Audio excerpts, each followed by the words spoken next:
After nothing for forever, we're getting so much smushed together. The Switch has a ton of new announcements, and we're covering the best of the week here in our 6 new Switch games, plus the hopes and the dreams of Monster Hunter for Switch coming closer than ever before. What's going on, everybody? It's Zach from SwitchForce. Make sure to smash that like button if you're ready for more Switch games, especially a bunch in the last quarter of the year of 2020. Make sure to let me know in the comments down below which of these look good, which ones look bad, which ones you're gonna be buying. We're taking a look at the trailers and giving our honest feedback like we do each and every week. Now, Monster Hunter for Switch is something that fans have wanted for ages, and we felt like we were getting close because Dusk Golem, a very reliable leaker, said, hey, they're working on Monster Hunter Switch and it's going to be announced soon.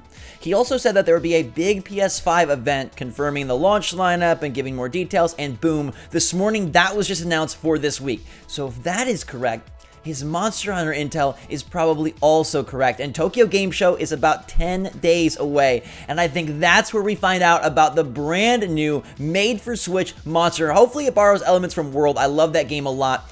And maybe we'll get a partner showcase in pairing with Tokyo Game Show to get more details. I'm super pumped for Monster Hunter. If you are, let me know in the comments. But let's get on to the new games of the week. It was a big week. Nintendo winning, Ubisoft winning, and of course, Indies winning. So let's take a look at the trailers. Always good when you get a brand new Nintendo game, especially one in November. I haven't had a chance to talk about this with you guys yet. Calamity. This game looks so freaking pretty. And what has me most excited, because at first I was like, oh, Hyrule Warriors again? But what had me most excited is that I read that the Nintendo Zelda team has worked in concert, helping conduct this adventure with Koei Tecmo. So they've implemented their ideas for gameplay and, of course, graphics to make the game better. So this could be a stellar step up of a sequel. It takes place in the Breath of the Wild universe 100 years before the events of the main game. It looks absolutely gorgeous. It's got local co-op, and it's going to be bringing so many baddies on the screen at once. I think this is going to be pretty epic. November 20th is the date. The Age of Calamity rages on before we eventually get Breath of the Wild 2 next year. I feel like that's inevitable. I feel like it's happening first half of the year. So this will be a good in-between. And there's another game today that'll be a good in-between as well. But let's stay focused here on Urbosa, Link, Zelda, and the Guardians doing damage. Hyrule Warriors is pretty fun. You know, obviously we wish this was Breath of the Wild 2 already, but I'm telling you, if Nintendo's team can help boost the work of Koei Tecmo for their pretty good Hyrule Warriors 1, then Hyrule Warriors Age of Calamity could be a stellar title this holiday season. And I'm just pumped Nintendo has another game. They announced it on freaking Twitter. I still think there might be one more presentation. I don't know why. Well, I do know why. There's a lot of rumors, there's a lot of things, including Monster Hunter Switch. But at least we have a game a month for the rest of the year, and that is glorious. You guys gonna pick this one up? More info, Tokyo Game Show, baby. And maybe a partner showcase. Or a direct. Okay, I gotta get out of here before I get too giddy. Golden Force is hitting Switch Q4 of this year. And when I saw Golden, I was like, dude, Golden Sun? Golden Sun, is it coming back? They really need to either re-release the Golden Sun games on the Switch as like a pack, a trilogy, or they need to make a new Golden Sun. But this actually looks pretty nifty. It's an action game, obviously. Golden Force, nothing to do with Golden Sun. But I like the piratey theme. It has a Shantae vibe, a little bit more fast-paced and action-y it looks to be, and aggressive with different playable characters, and some pretty cool moves. I like the looks of this. I hope the game ends up performing well. It's got a physical edition, which is always nifty. I know that some people are just like done with pixel side-scrollers, but I still have a soft spot when you bring in Drago and this old man with extendable fists fighting the big fish in the sea. It actually looks really good. Hopefully it doesn't get delayed like every other game. No More Heroes 3, by the way. Not happening this year. That's sad. I was really looking forward to that game. But we do get Golden Force, and hopefully it's fun. You guys think it looks good? Gonna pick it up. It's on Switch and other platforms day and date. That's always a good thing. A Tale as Old as Time. And this one really does look old as time. Prince of Persia, Sands of Time. Not looking great graphically. And it was a weird announcement because they said it was not coming to Switch. But then we found on some different Ubisoft websites that, yes, it is coming to Switch, and it looks like it's going to come later. It's going to release in late March on Nintendo Switch if you want to relive or experience the first time Prince of Persia, The Sands of Time. This game was on the GameCube. That's where I played it. Now coming back looking kind of ugly, but the gameplay is solid. And some people have suspected that perhaps it's releasing in late March to coincide with a Switch Pro launch. I still think we're getting a Switch Pro absolutely next year, but I don't think that Prince of Persia has anything to do with it, nor do I think Nintendo would prioritize Prince of Persia Sands of Time Ugly Edition as one of their launch titles. I think that's more reserved for like Breath of the Wild and, you know, who knows, maybe Doom Eternal gets pushed to that date or the new Lego game. I don't quite know. But I'm sad because I really like the Prince of Persia franchise. I feel bummed that Ubisoft has basically abandoned it alongside Splinter Cell. Two of my favorite Ubisoft franchises have just gone kaputs. So I was looking forward to this being a remake of either like a pack, like a bunch of the games, or the painterly Prince of Persia from the Xbox 360 era. Instead, it's Sands of Time, and I don't know why it looks so... It just looks muddled and sloppy, and like it's kind of... I don't know, it kind of looks like it's still in the GameCube era, which is really odd, but apparently it's alpha. Maybe the game's going to look better as we get closer to March, and it's good that it's coming to Switch. Ubisoft actually doubled down and delivered a lot of sweet Switch games, and we've got more to talk about later in this video. POP, any Prince of Persia fans out there? Let me know. After all that major stuff, it's time to get weird with Art School. Coming this October to the eShop, it is a freshman art school simulator, and it looks bananas. But you guys know how I love my art in those Animal Crossing videos. You've seen my bulletin board work. It is basically Picasso meets Banksy meets Van Gogh merged into a beautiful smoothie of absolute artistic inspiration. This game looks insanely weird. It kind of looks like you went to art school and all you did was illegal things and stayed in bed and hallucinated. But it's pretty wild, and it has such a strange vibe. It almost reminds me of like a PC game from the late 90s. It reminds me a little bit of Thinking Things, which was a game I played as a kid, and it definitely wasn't this trippy, but it had similar sort of vibes. I like art. I like art on Switch, and maybe I can play it. It says there's over 200 inspiring prompts will help you break through any creative block. The music is almost haunting.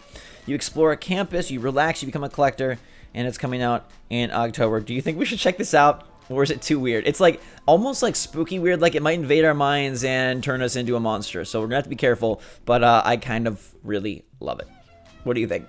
Speaking of Breath of the Wild, did you know Ubisoft is making Breath of the Wild 1.5? That's what I'm lovingly calling Immortals Phoenix Rising, the rebranded Gods and Monsters.